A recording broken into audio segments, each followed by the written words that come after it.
Hello, everybody. How you doing today? Well, today, kids, we're going to be learning about Vasily Kandinsky. Now, Vasily Kandinsky was a Russian artist. You can see his lovely work behind him. Doesn't really look like anything, does it? That's because he was an abstract artist. Now, abstract artists did not do something that was very specifically a picture of something, and he focused a lot on color, line, and shape. Now, he didn't always start this way. He did start classically painting, but he didn't actually start as an artist. He actually started learning about law and economics. And he had a career in that, but then decided, you know what? I like art more. So he went into art. And he was a very good painter, classically, but then he really wanted to focus on investigation into color. So you can see his work started to get not as detailed, and he started to focus on his color, and he kept on breaking it down where you could see less of the shapes and you see more of just designs and colors going along. He kept this going and his work evolved over time until eventually you couldn't even recognize what he was doing anymore. Now, these abstract works were trying to go and really have an emphasis on different kind of colors, lines, and shapes. And he really enjoyed this investigation. He did this during a time where people could really experiment with their artwork and do art for their own sake and be creative that way. Here you can see when he starts to kind of clean things up. And this is a point in time too where he was more inspired by music. And you can see movement in his work as well.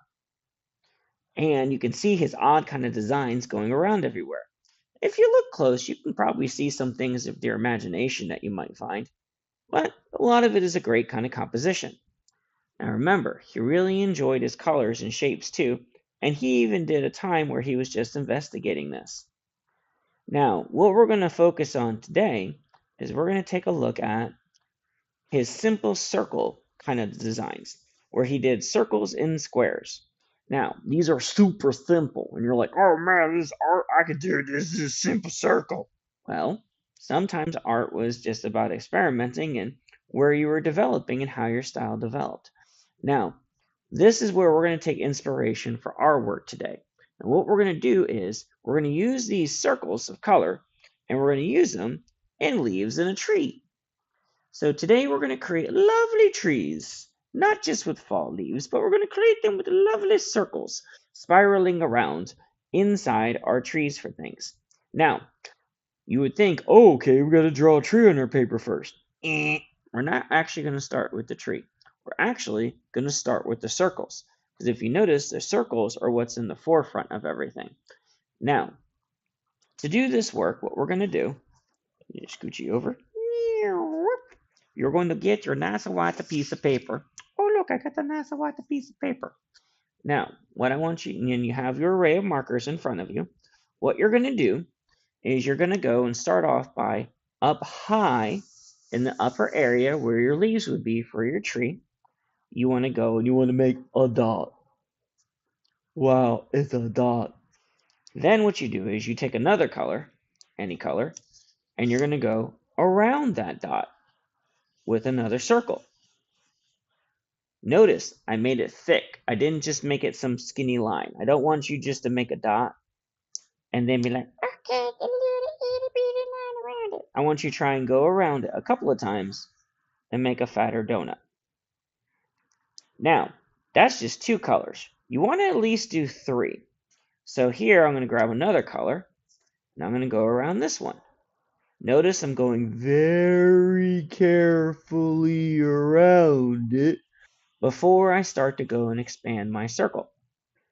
Now, I can go and use different colors for these. Like I'm probably not going to repeat the green over here. I'm going to use another one of these things.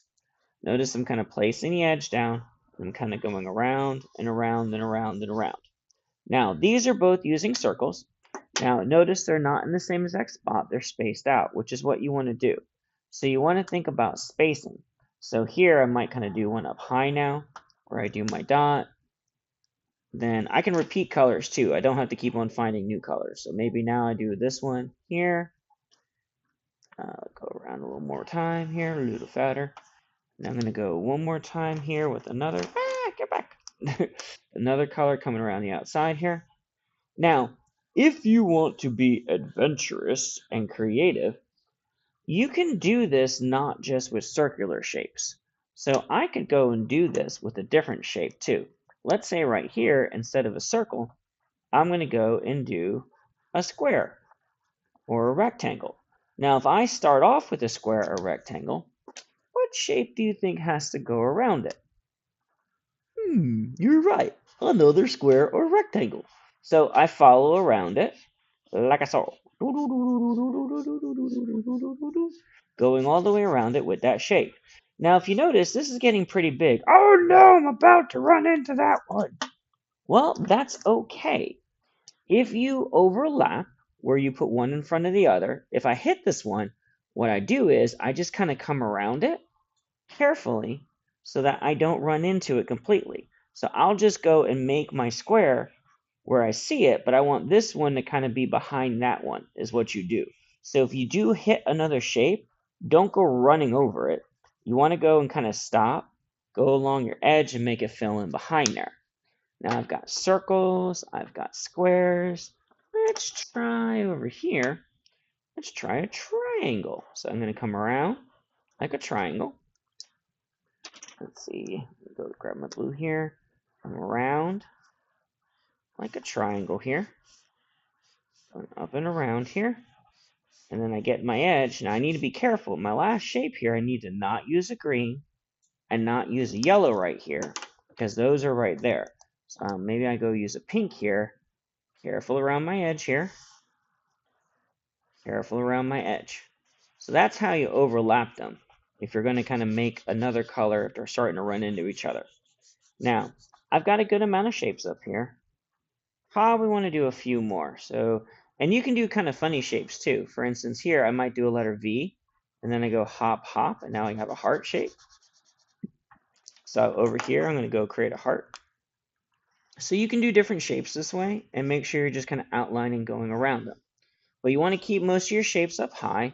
If you want a shape or two down here, like let's say I'm going to make a circle down here in a minute, that's fine too. You can have them, because these are representing leaves in our tree. And of course, in fall, our leaves fall down out of our tree onto the ground. So you might see some down here too. Now, if you notice, what I'm going to do here is to kind of speed up the process a little bit. I'm going to repeat my colors on each one going around them, where I go and I place them out. And so a few down here are going to be kind of repeated.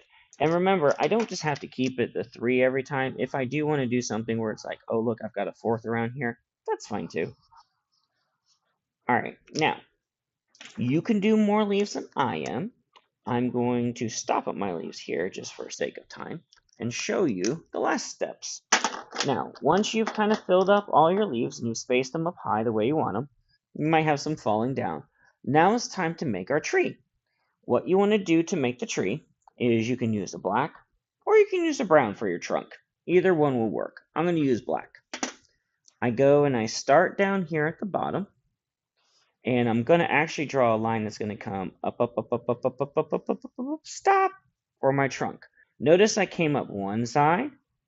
Now what I'm going to do is I'm going to go on the other side, and I'm going to come over and up, up, up, up, up, up, up, up, stop. Now, this is my tree trunk. But what's this big hole in my tree trunk? Well, what I do is I just come down from here, and this is going to give me good roots just by kind of coming down. Now, up high here, once I get up here, the next thing I want to do is I want to go and bring this and kind of skip behind. I want to skip behind. I want to skip behind. And these are my branches. So they're skipping behind the shape, kind of connecting into them.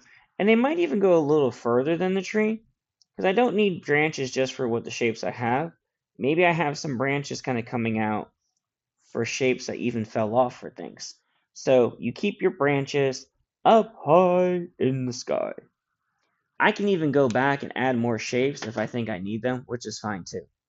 Now, once you have your leaves done, your trunk is done, your branches are done, the last thing we want to do is we want to do our grass and sky. Now, to do the grass and sky, you're going to want to find a crayon. Now, if you want to test a color, of course, you'll flip-a-doo-dah your paper over and test your color on the back. So I think I like that green more. So then I go and I draw a line for where my grass is going to stop and the sky starts. This is called your horizon line. So that's where the grass stops and the sky starts. Then everything from that line down, I'm going to color in my nice green glass. Everything from that line down. Everything from that line up, I'm going to color in my nice blue sky. Make sure you're careful. Make sure you change direction and don't go covering up everything up there. So up here, I'm going to carefully change direction with my crayon, and I might be going back and forth quickly, but I'm not moving across the paper quickly.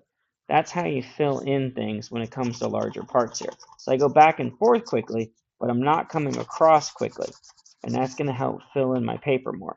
And it's okay if I leave a little bit of white spaces up there, especially like around my branches and around my shapes and things. Those things I can keep kind of separated for stuff, which is fine. Okay, so I can carefully kind of go around these things, carefully kind of come around these things. La da dee, la da da, la da yay. So I can carefully kind of go around these edges for things. Okay? Dun, do, do, do, do, do, do, do. And now I have my nice party picture. Of course, you can always do some little things different too. You want to add a sun up there. You want to turn maybe one of your circles into a flower or something. Perfectly fine. It's your artistic decisions that will make your piece all nice and beautiful. So enjoy making your Vasily Kandinsky tree and have a lovely day.